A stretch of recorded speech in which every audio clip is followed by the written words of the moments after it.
Welcome back to our channel all about physic. आज हम बात करने जा रहे हैं कि हमें कहाँ पर वर्कआउट करना चाहिए, कौन सी जगह बेहतर है, जिम, घर या कोई फिटनेस स्टूडियो। हम उसी पे बात करेंगे जैसा कि आपने डिस्क्रिप्शन में भी देख लिया है। तो हम पहला पॉइंट यही रखते हैं कि कहाँ पर वर्कआउट करना चाहिए, कहाँ पर नहीं। ऐसा नहीं है, आप दोनों जगह पर वर्कआउट कर सकते हो, डिपेंड कि आप कौन सी कंडीशन में हो। अगर आपके पास जिम का ऑप्शन है तो मैं प्रेफर करूँगा कि आप सबसे पहले जिम में ही जाएं, क्योंकि घर में आपको वर्कआउट जब आप करते हैं तब आपके पास इक्विपमेंट्स काफ़ी लेस होते हैं, आपके पास इक्विपमेंट्स इतने नहीं होते। आप घर की कुछ चीज़ें लाइक बहुत से मैंने वीडियोस देखी हैं कि आप सिलेंडर उठा लेते हैं और वाटर बॉटल उठा लेते हैं 5 लीटर 10 लीटर्स की।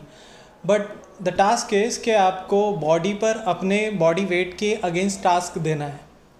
आपका बॉडी वेट सपोज़ 100 kg है तो आपको 100 के ऊपर टास्क देना है, इतना वेट उठाना है सारी एक्सरसाइज में। अभी वो एक्सरसाइज कहाँ पर हो पाएगी? डेफिनेटली जिम में ही हो पाएगी, क्योंकि जिम में सारे इक्विपमेंट्स रहते हैं। काफ़ी सारी ब्रांड्स ने काफ़ी सारे ऐसे इक्विपमेंट्स बना दिए हैं जहाँ पर हर कोई वर्कआउट कर सकता है। लाइक 12 साल के 10-12 साल के बच्चे से लेकर एक सीनियर सिटीज़न भी वहाँ पर वर्कआउट कर सकता है। बेटर ऑप्शन आप खुद डिसाइड करें कि जिम है या घर है। अब घर में वर्कआउट कितना फ़र्क पड़ता है और जिम में कितना फ़र्क पड़ता है, मैं वो आपको बताता हूँ। अगर आप घर में वर्कआउट करते हैं जैसा कि मैंने बताया, तो आपके पास बहुत कम ऑप्शंस रहते हैं। लाइक आपने ज़्यादा से ज़्यादा स्क्वाट्स करा, ठीक है, उसके बाद पुलअप्स करा, पुशअप्स करा, देन आप क्रंचेस कर लेते हैं, ठीक। लेकिन वो बिगनर लेवल यानी फ़र्स्ट टाइम जिन्होंने कभी जिम ज्वाइन नहीं करा है, मैं प्रेफर करूँगा वो लोग घर पे वर्कआउट कर सकते हैं, it's okay for that. But अगर वो काफ़ी टाइम के लिए सपोज़ वो सोच रहे हैं कि नहीं हम घर में ही रहकर ये सारे वर्कआउट करके अपना फिटनेस लेवल इम्प्रूव कर सकते हैं, तो मैं आपको बताऊँगा आप गलत फहमी में हैं। आप अगर घर में वर्कआउट यही सारे करते रहेंगे तो उसमें आपका इतना इम्प्रूवमेंट नहीं आएगा जो आपका टारगेट है। सपोज़ अगर आप फ़ैट लॉस के क्लाइंट है या आप मसल गेन करना चाहते हैं, फ़ैट लॉस में भी आपको सेम कंडीशन है। आप अगर वर्कआउट करते हैं एक ही तरह का, अगर आप वर्कआउट चाहे जिम में चाहे घर पे, अगर आप एक ही तरह का वर्कआउट करते हैं और अपने बॉडी को टास्क नहीं देते हैं तो आपको उसमें फ़र्क मिलना बंद हो जाता है एक टाइम के बाद। दैट्स वाई जिम में जाना बेटर है। जिम में अगर आप जाते हैं तो आपको वहाँ पर तरह तरह की वेरिएशन होती है। वेरिएशन मतलब तरीके, अलग अलग तरह के वर्कआउट करने के तरीके होते हैं। आप बेंच प्रेस एक ही तरीके से नहीं कर सकते। बेंच प्रेस में आपके मशीन्स रहते हैं, बारबल्स रहती है, तो आप पैक डेक फ्लाई रहता है, मशीन इक्विपमेंट रहता है, केबल फ्लाई ओवर रहता है, तो आप वो सारी चीज़ों से वर्कआउट कर सकते हो। आप एक ही तरह से सिर्फ पुशअप्स कर कर के उस चीज़ को इम्प्रूव नहीं कर पाओगे।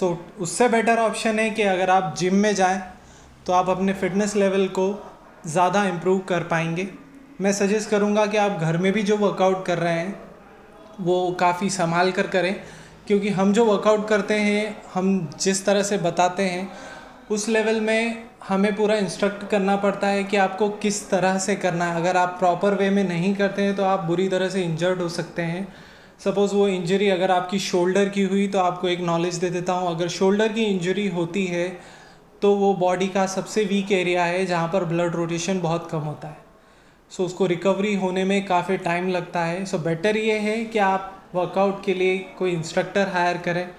आप बेटर सबसे बेस्ट ऑप्शन है कि आप जिम में ही आकर करें, क्योंकि वहाँ पे एक इंस्ट्रक्टर नहीं रहता, काफ़ी सारे इंस्ट्रक्टर रहते हैं और they are certified trainers. Okay, मेरा कहना यही है कि आप बेस्ट चॉइस करें। आपको ये नॉलेज शेयर करना था कि आप कहाँ पर वर्कआउट कर सकते हैं।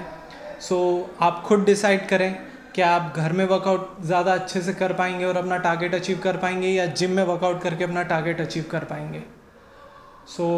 Thanks for joining us.